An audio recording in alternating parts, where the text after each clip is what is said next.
Okay, we're here at Brian Johnson, historic racing. Why are you into historic racing? Well, I'm a bit of a historic singer, so I just love the old cars, and I love new cars as well. But it's just something about the true, the tradition of the sport that's captured in these wonderful vehicles, and they make lots of big noise, and I just love the camaraderie around these guys, and everybody helps each other out. You've got a broken part and haven't got a spare, somebody will loan you one, and it's just the whole thing. I just love to drive cars that were driven by some of the greats back in the day. Well, I was going to ask you that. Most of the people in your industry, so to speak, they'll go for the new flashy, the new Lamborghini, whatever the latest, and they totally pimp it out and everything. But you go against the trend. You're into the historic stuff.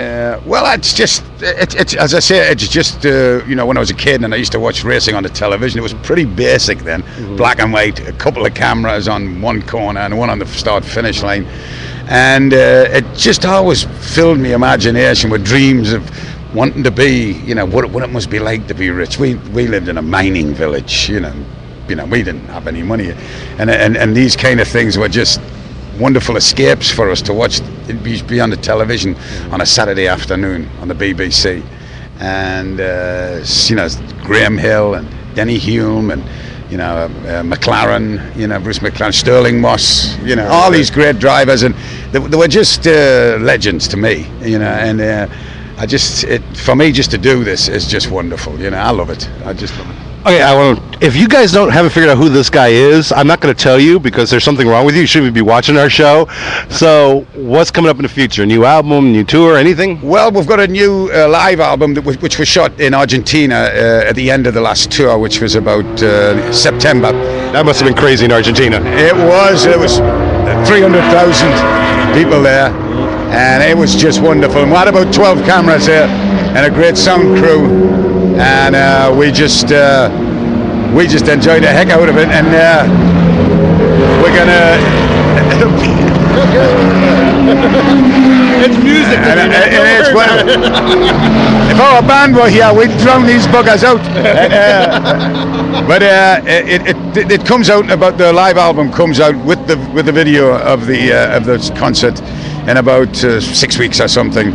So I'm looking forward to that. After that, we haven't made any plans. We just wanted to have a rest because we were on the road for 2 years. I played in front of 5 million people, and we would deserve a rest. I think we're pretty pooped, and I know that sounds horrible to people who work hard, but believe you me, it is hard work.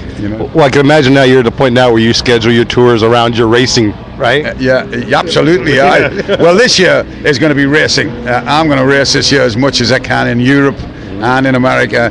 And I've got a new, well, it's not new, it's a 1965 Lola T70 Spider Mark 1, and I just want to get my hands, it's just nearly finished being built. So I can't wait to get my hands on that steering wheel and get it over. Okay, I wanted to ask you about this. This is a Porsche. We usually see you in British cars. What's with this Porsche doing here? Well, this car, believe it or not, was built by Brumos, and Hurley Haywood and Paul Newman drove this car. And I bought it for my wife's birthday. In September last year. Well, sorry, I beg your pardon. It was a Christmas present. And I just wanted to have a little drive this weekend. So I've had about 2 laps in it, and that's about it. Wait. You bought your wife a Brumos Porsche? Yeah. Marry me? Yeah, okay. On one knee, big fella. Brian, thanks a lot, man. It's been great. We'll be seeing you around. See you guys. See you, me son.